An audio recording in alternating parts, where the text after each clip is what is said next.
Hello friends, welcome to study with crazy Guru. Friends, आज हम DRDO September 10 ए exam की तरफ से job notification stenographer, clerk, driver और फायरमैन पे जो 1061 पोस्ट पे जो एग्जाम नोटिफिकेशन निकला है उसका जो हम पेपर एनालिसिस है उसको डिस्कस कर रहे हैं। देखिए, इसका जो पेपर है 13 मार्च से लेके आपका 22 मार्च 2023 तक चलेगा। 22 मार्च 2023 तक चलेगा, समझ गए होंगे। तो 2023 तक जो 22 मार्च तक आपका जो पेपर एनालिसिस होंगे, क्वेश्चन आएंगे, वो मैं डिस्कस करूंगा।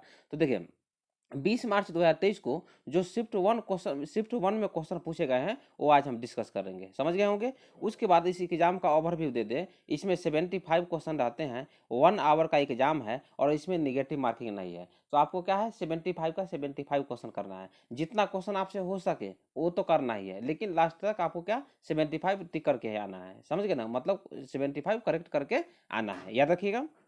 स्टार्ट करते हैं। उससे पहले बता दें, आप लोग चैनल पर नए हैं, चैनल को सब्सक्राइब कर दीजिएगा और क्लास को शेयर कर दीजिएगा, समझ गए। उसके बाद देखिए, जितना भी इन्फॉर्मेशन हो डीआरडीओ के रिगार्डिंग, करेक्ट इन्फॉर्मेशन आपको यहाँ दिया जाता है, आप लोग शुरू से देखते होंगे।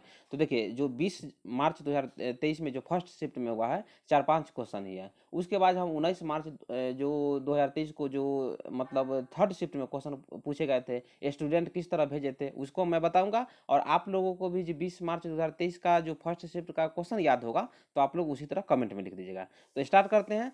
क्वेश्चन है, सत्रिया नृत्य कहाँ का लोक नृत्य है। तो आप लोग वीडियो जाइए, जाकर देख सकते हैं। जब हम लोक नृत्य बताए थे तो असम के लोक नृत्य सत्रिया नृत्य के बारे में बताए भी थे और बोले भी थे लोक नृत्य से क्वेश्चन आता है और क्वेश्चन आते रह रहा है। देखिए, सत्रिया नृत्य जो है 8 मुख्य भारतीय शास्त्रीय नृत्य परंपराओं में से एक है। भारत में 8 मतलब 8 क्वेश्चन आपसे पूछ सकता है, भारत में कुल कितने भारतीय शास्त्रीय नृत्य हैं।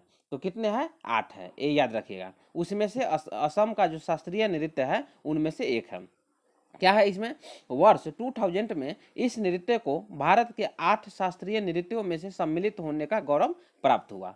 इस नृत्य के जो संस्थापक थे उनका नाम क्या था, श्रीमंता शंकरदेव। तो ये याद रखिएगा, संस्थापक क्या नाम है, श्रीमंता शंकरदेव। शंकरदेव ने सत्रिया नृत्य को अंकिया नाट शंकर देव द्वारा तैयार किया गया एक असमिया अधिनियम नाटकों के रूप में एक है, उसके उस रूप में उसको क्या किया, संगत किया और सत्रिया नृत्य का प्रतिपादन किया। तो ये याद रखिएगा, क्वेश्चन जो है लोक नृत्य से पूछे जाते हैं। नेक्स्ट क्वेश्चन है, नेक्स्ट क्वेश्चन कितना शिफ्ट में पूछ दिया है और आपसे भी पूछ दिया है। क्वेश्चन पूछा था, विटामिन ए की कमी से कौन सा रोग होता है। तो देखिए, विटामिन ए की कमी से रतौंधी होता है, ये याद रखिएगा।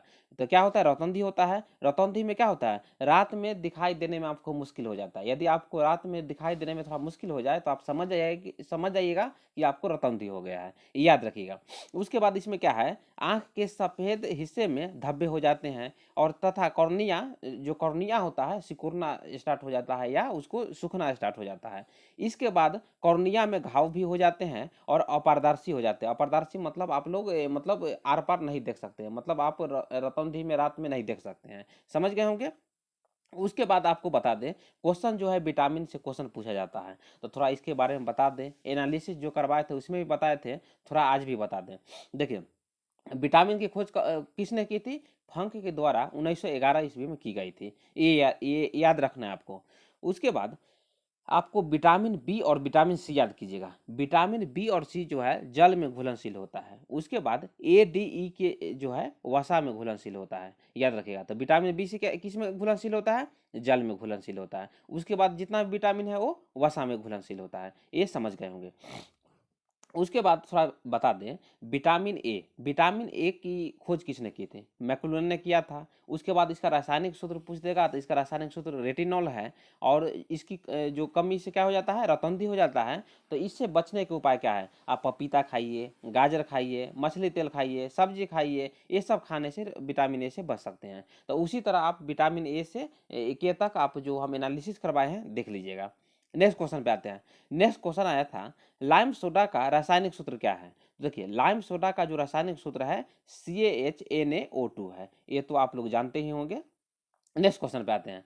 नेक्स्ट क्वेश्चन पूछा था डीप। डीप मतलब डीप मीन्स क्या होता है, गहरा होता है। तो डीप का जो सिनोनिम पूछा था, डीप का जो सिनोनिम है क्या है ये पूछा था। तो देखिए डीप का जो सिनोनिम है ह्यूज है, उसके बाद एक्सटेंसिव है, बॉटमलेस है। जो ऑप्शन में होगा वो आप सही कर सकते हैं, या दूसरा भी ऑप्शन दिया होगा तो आप लोग कमेंट में लिख दीजिएगा। समझ गए होंगे।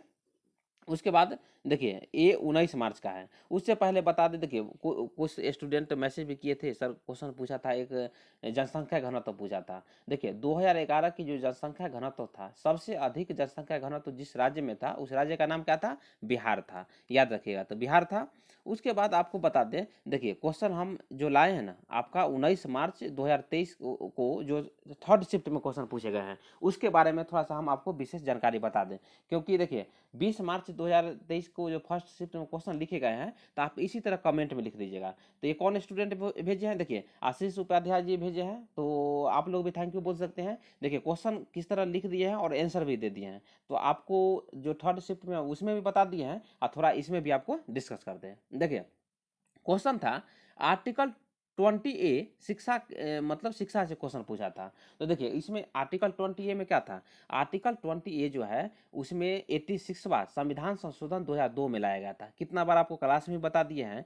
उसमें 6 से 14 वर्ष की आयु के सभी बच्चों को मुफ्त एवं अनिवार्य शिक्षा दिए जाने का प्रावधान किया गया है। ये याद रखिएगा। क्वेश्चन समझ गए होंगे। उसके बाद आप कहिए सर आर्टिकल 21 क्या है। देखिए आर्टिकल 21 में ये प्रावधान है, किसी भी व्यक्ति को विधि द्वारा स्थापित प्रक्रिया के अतिरिक्त उनके जीवन और व्यक्तित्व स्वतंत्रता के अधिकार से वंचित नहीं किया जा सकता है। मतलब किसी भी व्यक्ति को जीने का अधिकार, पूरा पूरा अधिकार आपको दिया जाता है, आर्टिकल 21 में है। याद रखिएगा।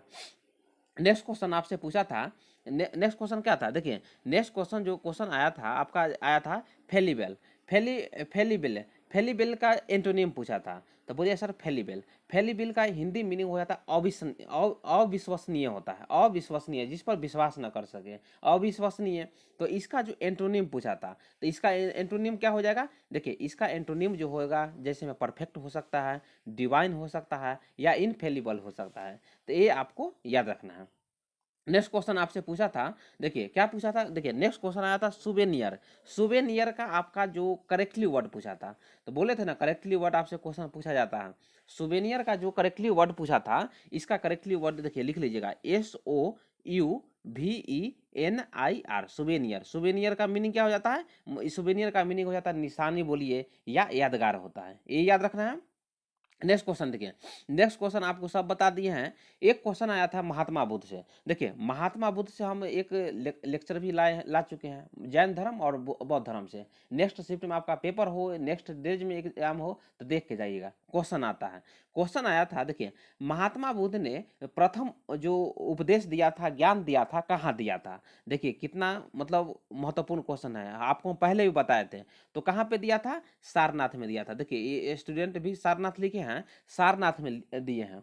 क्वेश्चन आगे पूछ सकते हैं सारनाथ में किस भाषा में दिए हैं, तो किस भाषा में दिए हैं, तो पाली भाषा में दिए हैं। ये याद रखना है। और आपसे नेक्स्ट शिफ्ट में पूछ सकता है महात्मा बुद्ध जो है सर्वाधिक उपदेश कहाँ दिए हैं, तो कहाँ पे दिए हैं, श्रावस्ती में दिए हैं। ये याद रखिएगा, क्वेश्चन भी आई है। उसके बाद एक क्वेश्चन आपसे पूछ सकता है त्रिपिटक। त्रिपिटक जो शब्द है किस धर्म से संबंधित है, तो बौद्ध धर्म से है। और त्रिरत्न जो है ना आपका जैन धर्म से संबंधित है। ये याद रखिएगा, क्वेश्चन भी आई है। उसके बाद थोड़ा सा बौद्ध संगीति बता देते हैं। देखिए प्रथम बौद्ध संगीति कहाँ पे हुआ था, तो राजगृह में हुआ था। द्वितीय कहाँ पे हुआ था, वैशाली में हुआ था। कहाँ पे, वैशाली बिहार में है। राजगृह भी कहाँ है, मतलब बिहार में है। उसके बाद तृतीय पूछेगा, तृतीय कहाँ पे हुआ था, पाटलिपुत्र में हुआ था। और शासक कौन था, अशोक था। ये याद रखिएगा। उसके बाद चतुर्थ जो बौद्ध संगीति हुआ था, कुंडल वन कश्मीर में हुआ था, और जो शासक था आपका कनिष्क था। तो ये याद रखना है। क्वेश्चन जो है आपका VVI क्वेश्चन है, क्वेश्चन जो है यहाँ से देखने को आपको मिल जाता है। और क्वेश्चन ये भी पूछ सकता है महात्मा बुद्ध के बारे में। क्या पूछेगा, लाइट ऑफ एशिया किसे कहा जाता है, तो महात्मा बुद्ध को कहा जाता है। और किसके द्वारा कहा जाता है, ये भी क्वेश्चन VVI है। तो एडविन अर्नाल्ड के द्वारा महात्मा बुद्ध को लाइट ऑफ एशिया कहा जाता है। ये याद रखिएगा। और गांधार कला का जो संबंध है ना आपका किससे है, तो बौद्ध धर्म से है। ऐसा क्वेश्चन पूछ सकता है। और सांची का स्तूप कहाँ है, कितना बार पूछ दिया है इस एग्जाम में, DRDO सेप्टेम्बर 10 में, तो विदिशा में है, रायसेन जिला मतलब मध्य प्रदेश में है। और इसका निर्माण अशोक के द्वारा करवाया गया था। ये याद रखिएगा। नेक्स्ट क्वेश्चन देखते हैं। नेक्स्ट क्वेश्चन देखिए, नेक्स्ट क्वेश्चन तो आपको सब बता दिए थे। एक क्वेश्चन देखिए, एक क्वेश्चन यहाँ देखिए, धातु अयस्क है तो कागज क्या है? देखिए कागज क्या है बताइए। कागज है आपका पल्प बोलते हैं। पल्प का मीनिंग जानते हैं? लुगदी बोलिए, लुगदी होता है। तो ये सब आप बचपन बचपन में ही पढ़े होंगे। बचपन में जब साइंस पढ़े होंगे ना 6 7 में, तो यहाँ पे आप कागज के बारे में पढ़े होंगे। लुगदी से बनाया जाता है, पल्प बोला जाता है, ये सब समझ आइएगा। उसके बाद क्वेश्चन एक आया था, इलेक्ट्रॉन पर चार्ज कितना है? तो इलेक्ट्रॉन पर चार्ज कितना है आप लोग जानते होंगे, 1.602 इंटू 10 डी पावर कूलम्ब होता है। और एक कूलम्ब इज इक्वल टू कितना होता है? 6.25 इंटू 10 टू पावर 18 इलेक्ट्रॉन होता है। ये याद कीजिएगा, नेक्स्ट शिफ्ट में पूछ सकता है। तो देखिए यहाँ पे किस तरह क्वेश्चन पूछे जाते हैं ना, ये भी हम सॉल्व करवाते हैं आपको। ऐसा नहीं है क्वेश्चन पढ़ के और आंसर दे दिया, ऐसा नहीं है। उसके बाद देखिए क्वेश्चन स्टूडेंट लिखे थे, मधुबनी जो चित्रकला है कहाँ का प्रसिद्ध है? तो आप लोग को पहले भी शिफ्ट में बता चुके हैं, बिहार से। बिहार में मधुबनी जिला है, तो वहाँ के चित्रकला से प्रसिद्ध है मधुबनी पेंटिंग। उसके बाद एक क्वेश्चन था, चाणक्य जो है, चाणक्य जानते हैं ना, चाणक्य विष्णुगुप्त किन्हें को बोला जाता है? चाणक्य को बोला जाता है। तो चाणक्य जो मतलब शिक्षा ग्रहण किए थे, कौन से यूनिवर्सिटी से शिक्षा ग्रहण किए थे? तो तक्षशिला। तक्षशिला वर्तमान पाकिस्तान में है, याद रखिएगा। तो तक्षशिला से शिक्षा ग्रहण किए थे, ये याद रखिएगा। उसके बाद नेक्स्ट शिफ्ट में आपसे पूछा था, राज्यसभा में जो वित्त विधेयक है कितने दिनों तक रोक सकता है? देखिए जो वित्त विधेयक होते हैं उसको लोकसभा द्वारा पेश किया जाता है। लोकसभा द्वारा पेश किया जाता है, उसके बाद क्या किया जाता है? उसको राज्यसभा में भेजा जाता है। राज्यसभा में 14 दिन के लिए उसमें मतलब उसको टाइम दिया जाता है। राज्यसभा जो है 14 दिन तक उसको पास करे या नहीं करे, 14 दिन के बाद क्या होता है, जो वित्त विधेयक होता है उसको पूर्णतः पारित मान लिया जाता है। तो क्वेश्चन जो पूछा था कितने दिन तक रोक सकता है, तो 14 दिन तक ही रोक सकता है, उसके बाद पूर्णतः पारित कर सकता है। तो याद रखिएगा। देखिए फ्रेंड्स, तो बता दिए ना क्वेश्चन किस तरह भेजे जाते हैं। इस तरह आप लोग देखिए study with crazy Guru channel पे भेज दीजिएगा कमेंट में। 20 मार्च 2023 को जो फर्स्ट शिफ्ट में क्वेश्चन पूछे गए हैं, आपको सेकेंड शिफ्ट का भी क्वेश्चन बता के फर्स्ट शिफ्ट वाला आपको क्वेश्चन बता देंगे। तो क्या करना है, चैनल पे नए हैं चैनल को सब्सक्राइब कर दीजिएगा। मिलते हैं नेक्स्ट वीडियो में। Thank you.